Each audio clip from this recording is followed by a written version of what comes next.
This is mat out.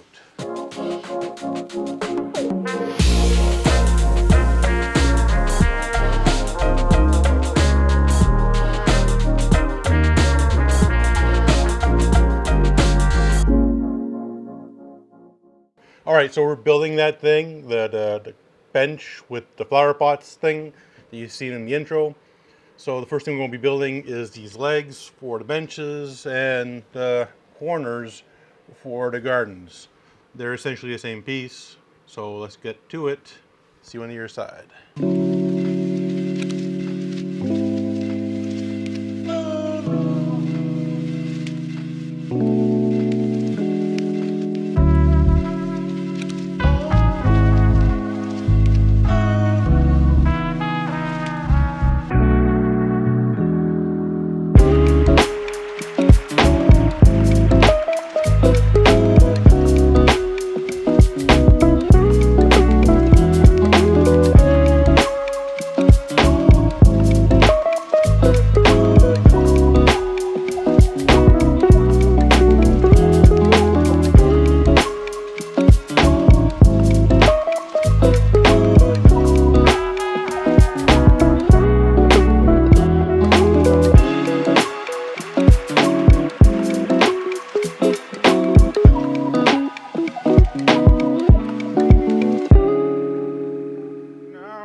Alright, so I'm just using regular painter's tape over here just to joint everything up. You don't need any special clamps for this project whatsoever.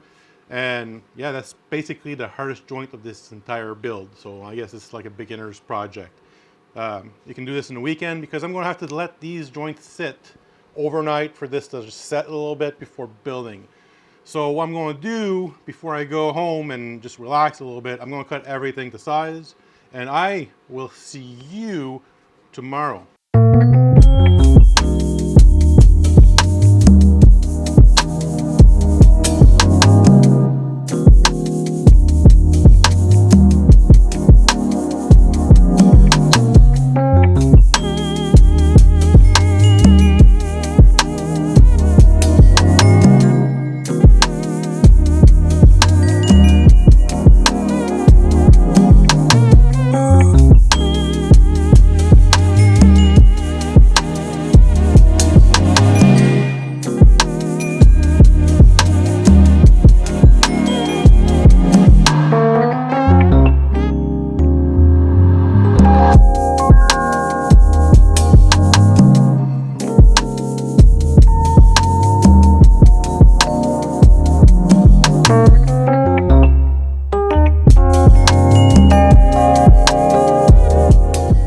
Okay, this is a special tool that I used in order to cut everything to size on my table saw.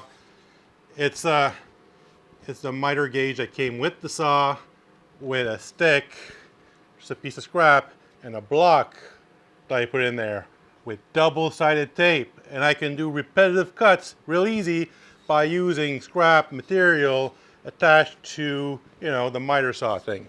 All right? That's how I did that. Super easy. No need for any special setup or anything like that. Although I do have a fence for that. That's kind of special. All right, well, we're going to use that again when we're doing these corners over here. And then we're going to route this and sand the corners, and we're going to start doing the install. So you're going to see on your side of me, installing these lats over here. Oh, they feel great. They feel so good. Ah, yes.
we're back. Now the only thing that's left to install on this is the top over here. So just the trim piece that goes on top. Now this can give you guys a big headache, like a huge headache, if you don't follow these simple little instructions over here. We're going back to the tape, people. We're going back to the tape. Tape is useful for this kind of stuff. You just tape things together, they don't move. Who knew? So you tape all the pieces for the top together, you flip it around, and then you put the garden upside down on top of it, and then those pocket holes that we drilled, we're going to put some screws into the top. That easy. I'll see you on your side of that.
We're back.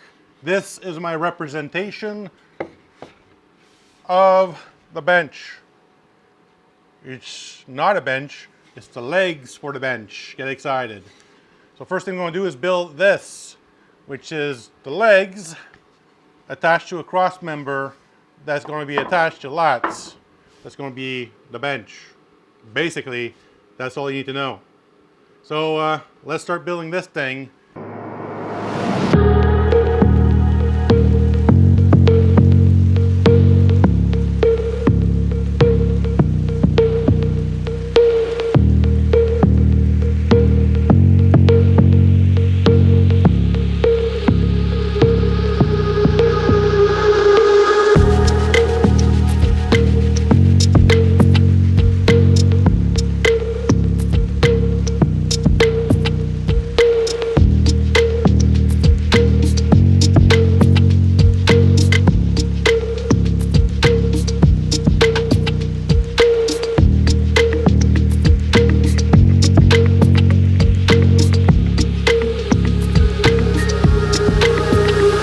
So keynote over here, I'm going to build this bench upside down.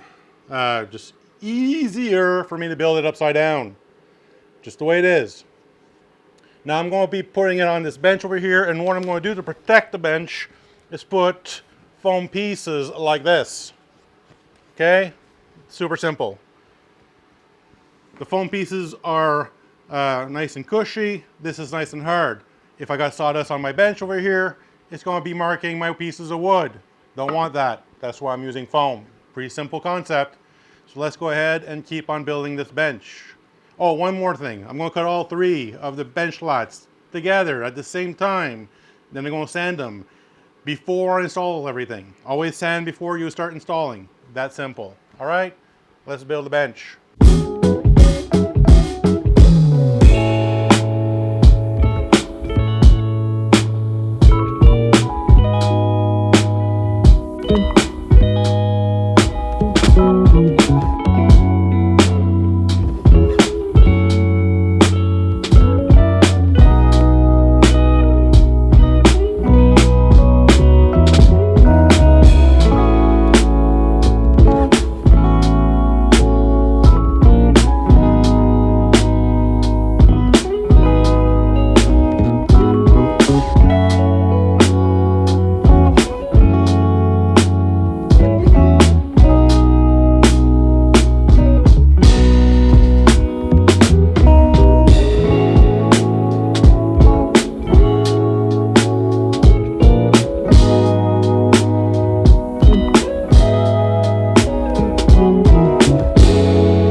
So you've seen me do it. It's pretty simple. This is the tip of the day, by the way.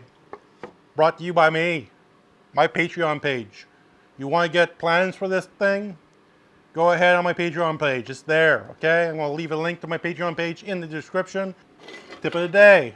When I was putting the frame rail in, you saw me. I use a speed square, a carpenter square, a quick square, whatever you call it. This square thing. Carpenter square, all right? I put it right up against the cross member. I put the frame rail on top of that and I marked it with a pencil. That's not the tip. That just gives me a measurement. The tip comes and I cut the frame rail a little bit thick on purpose. By that I mean outside of my pencil marks. So it didn't fit onto the bench right away. Here, I'll explain to you why, because you can micromanage these cuts, make them perfect. So here I have a saw blade. It's a magic trick. It was right there all the time. You didn't see it? All right. It has teeth on it. The teeth are proud of this backing plate. That's to make sure that, you know, it cuts nice and properly. You want the teeth to be in contact with the wood, not the rest of the stuff, because you don't want this saw blade to heat up and warp or damage your piece of wood. Makes sense. So they offset it just a little bit for that purpose.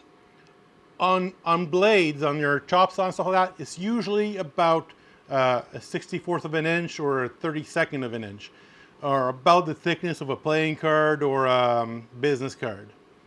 But you can use that to your advantage by doing micro cuts, by just shaving just a tiny little bit at a time. What you do is that you put your piece of wood directly onto the backing plate, start up your saw, and you just go up and down with your saw. It's just going to take like just a little bit at a time.